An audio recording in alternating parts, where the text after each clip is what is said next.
ராகு தெரியும். ராகு காலம் ஆமா தெரியும். கேது அதுவும் தெரியுமே. அப்போ கேது காலம் என்ன? கேது காலமா? அப்படி இருக்கா? ஆமாங்க. கேது காலம்னா என்னன்னு தெரிஞ்சுக்கணும்னா இந்த காணொளியை கடைசி வரைக்கும் பாருங்க. எங்க சேனலை சப்ஸ்கிரைப் பண்ணுங்க. மறக்காம பெல் பட்டனை கிளிக் பண்ணுங்க. அறம் காக்கும் நல்லவை காண்போம். அனைவருக்கும் அன்பு வணக்கம். நம்ம நம்முடைய தினசரி செயல்பாடுகளில ராகு காலம் பார்க்கறத வழக்கமா வச்சிருப்போம். ஆனா கேது காலம்னு ஒண்ணு இருக்கா அப்படின்னு கேட்டா கேது காலம்னு ஒண்ணு இருக்கு. அந்த கேது காலம் என்னன்றது தெரிஞ்சுக்கிறதுக்காகத்தான் இந்த முழு காணொளி. இந்த காணொளியை இறுதி வரைக்கும் பாருங்க. கேது காலம்னா என்னன்னு தெரிஞ்சுக்கலாம். எங்களது அறம் காக்கும் யூடியூப் சேனலை சப்ஸ்கிரைப் செய்யுங்கள். தொடர்ந்து வரும் வீடியோக்களை காண பெல் பட்டனை கிளிக் செய்யுங்கள். எங்கள் பதிவுகள் வீடியோக்கள் பிடித்திருந்தால் லைக் செய்யுங்கள். அத்துடன் மற்றவர்களுக்கும் ஷேர் செய்யுங்கள். உங்களது வாழ்த்துகள், சந்தேகங்கள், அறிவுரைகளை கமெண்ட் பாக்ஸில் டைப் செய்யுங்கள். நவ கிரகங்கள்ல 7 கிரகங்கள் 7 கிழமைகளை ஆட்சி பண்றதுக்கு வேண்டி பிரம்மதேவர் கட்டளையிட்டு இருக்கிறார். ஞாயிற்றுக்கிழமை சூரிய பகவானால் ஆளப்படுகிறது. திங்கட்கிழமை சந்திர பகவான், செவ்வாய்க்கிழமை செவ்வாய் பகவான், புதன்கிழமை புத பகவான், வியாழக்கிழமை குரு பகவான், வெள்ளிக்கிழமை சுக்கிர பகவான், சனிக்கிழமை சனி பகவான். ஆனா இந்த 7 கிரகங்கள் போக இன்னும் ராகுன்னு ஒரு கிரகம் இருக்கு, கேதுன்னு ஒரு கிரகம் இருக்கு இல்லையா? இந்த ராகு கேது கிரகங்களுக்கு நாட்கள் ஆள்றதுக்கு வேண்டி பிரம்மதேவர் விதிக்கல. அப்படின்னா அவங்க எந்த காலத்தை ஆட்சி செய்யறாங்க அப்படிங்கறத இந்த காணொலியில நாம பார்க்கலாம். ஒரு தடவை கோபக்கார முனிவர் என அறியப்படக்கூடிய துர்வாச முனிவர் அன்னை பராசக்தியை வழிபட சென்றிருந்தப்ப அன்னை தன்னுடைய கழுத்தில் இருந்த மலர் மாலையை எடுத்து துர்வாச முனிவர் கையில கொடுக்குறாங்க. துர்வாச முனிவர் அதை வாங்கிட்டு வந்துட்டு இருக்கக்கூடிய வழியில தேவேந்திரன் தன்னுடைய ஐராவதம் யானையின் மேல அமர்ந்து வந்துட்டு இருக்கிறான். அதை பார்த்த உடனே மகிழ்ந்து இந்த மாலை என்கிட்ட இருக்கிறத விடையும் தேவர்களுடைய தலைவனா இருக்கக்கூடிய தேவேந்திரன் கையில இருக்கிறது நல்லது அப்படின்னு நினைச்சிட்டு அந்த மாலையை அப்படி சந்தோஷமா இந்திரன் கையில கொடுக்கிறார். இந்திரன் என்ன பண்றா, அதை அலட்சியமா அங்குசத்தை நீட்டி வாங்குறான். வாங்கினதோட மட்டும் இல்லாம அதை யானையினுடைய கழுத்துல வைக்கிறான்.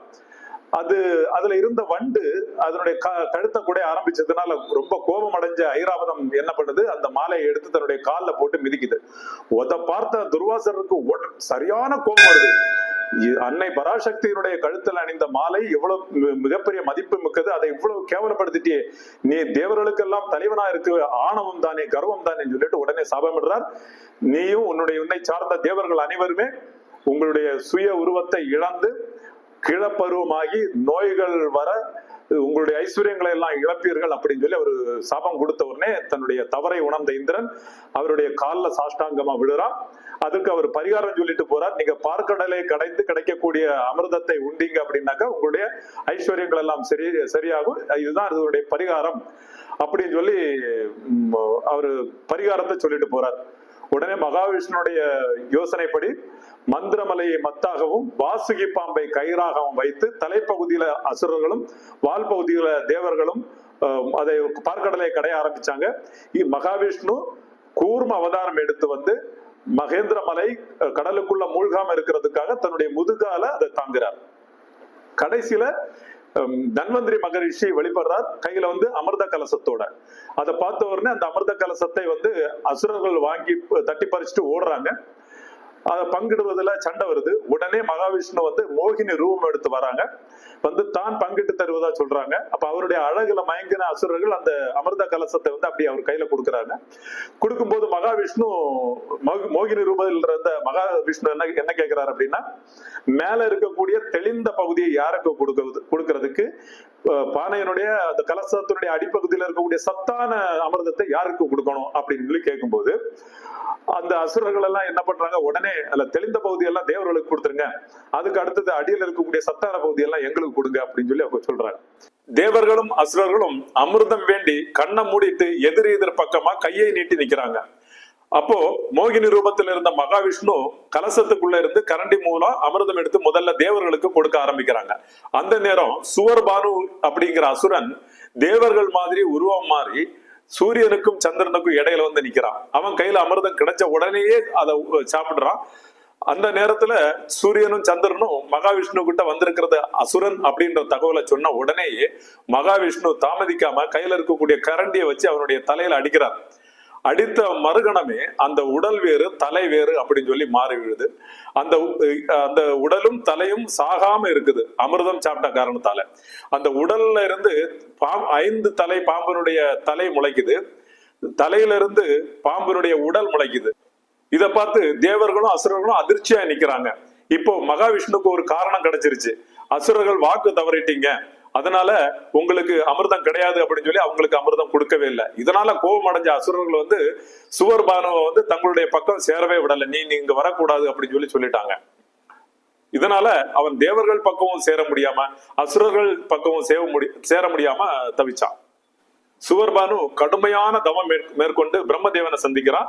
சந்திச்சு தன்னுடைய பழைய ரூபம் தனக்கு திருப்பி வேணும், தான் அசுரர் கூட்டத்துல போய் சேர்றதுக்கு வழிவகை செய்யுங்கன்னு கேட்டப்ப பிரம்மதேவன் என்ன சொல்றார், அது முடியாது. ஏனென்றால் நாராயணனால் கொடுக்கப்பட்ட சாபம், அந்த சாபத்தை நிவர்த்தி என்னால பண்ண முடியாது, வேற ஏதாவது வரம் கேளுங்கன்னு சொன்னப்போ அவன் என்ன கேட்கிறான் அப்படின்னா, எங்க 2 பேரையும் தனித்தனியாக கிரகங்களாக்கி சூரிய மண்டலத்துல சுத்த விடுங்க. 1. 2வது, எங்க 2 பேருக்கும் 2 நாட்களை ஆட்சி செய்யக்கூடிய உரிமையை கொடுங்க. 3வது, எங்களுக்கு எதிரி சூரியனும் சந்திரனும், அவங்களை பழி வாங்குறதுல எந்தவித மாற்றமும் இல்லாம இருக்கிறோம், அந்த வரத்தை எங்களுக்கு கொடுங்க அப்படின்னு சொல்லி 3 வரம் கேட்டப்ப பிரம்மதேவன் என்ன சொல்றார், உங்க 2 பேரையும் சாயா கிரகங்கள், அதாவது நிழல் கிரகங்களாக்கி உங்களை வந்து சூரிய மண்டலத்துல சுத்த விடுறேன். ஆனா மற்ற கிரகங்கள் எல்லாம் இடமிருந்து வலமாக சுத்தும், நீங்க 2 பேரும் வலமிருந்து இடமாக சுத்தணும் அப்படின்னு சொல்லிடுறாரு. 2வது, இவங்க ஒரு வாரத்துல வந்து 7 நாட்கள் இருக்கு, இன்னும் அதை 2 நாள் கூட அதிகமா ஆக்கணும் அப்படின்னாக்கா கால கணிதத்துல பிரச்சனை வரும். அதனால 7 நாட்கள் தான் இருக்கும். ஆனா ஒவ்வொரு நாட்கள்லயும் ஆளுக்கு ஒவ்வொரு முகூர்த்தம் நான் கொடுக்குறேன், அதாவது ஒரு முகூர்த்தம்ன்றது 1.5 மணி நேரம் கொடுக்குறேன் அப்படின்னு சொல்லி 2வது வாரம் கொடுப்பார்.